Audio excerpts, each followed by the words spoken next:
سوال نمبر 1، آپ علیہ السلام کو آگ میں کیوں پھینکا گیا؟ جواب، کیونکہ آپ علیہ السلام نے کالیا کے بت خانے میں جا کر ایک کلہاڑی سے اپنی قوم کے بتوں کو پاش پاش کر دیا تھا، یوں بادشاہ وقت نے آپ کو آگ میں پھینک دیا تھا۔ سوال نمبر 2، جب آپ علیہ السلام نے بت توڑے تو مشرکین اس وقت کہاں تھے؟ جواب، اس وقت مشرکین اپنے ایک میلے میں شرکت کرنے شہر سے باہر چلے گئے تھے۔ سوال نمبر 3، جب آپ کو آگ میں پھینکا گیا تو کون آپ کی مدد کرنے کے لیے حاضر ہوئے؟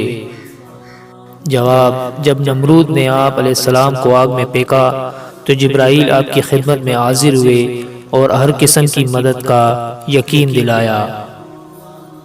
سوال نمبر 4، اس موقع پر ابراہیم علیہ السلام نے کیا جواب دیا؟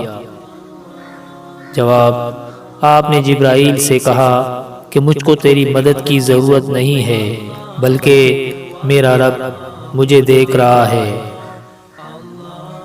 سوال نمبر 5، اللہ رب العزت نے آگ کو کیا حکم دیا؟ جواب، اللہ تعالیٰ نے براہ راست آگ کو حکم دیا کہ اے آگ ہو جا ٹھنڈی، اور سلامتی والی ابراہیم پر۔ حکم خداوندی سنتے ہی آگ آپ کے لیے گلزار بن گئی۔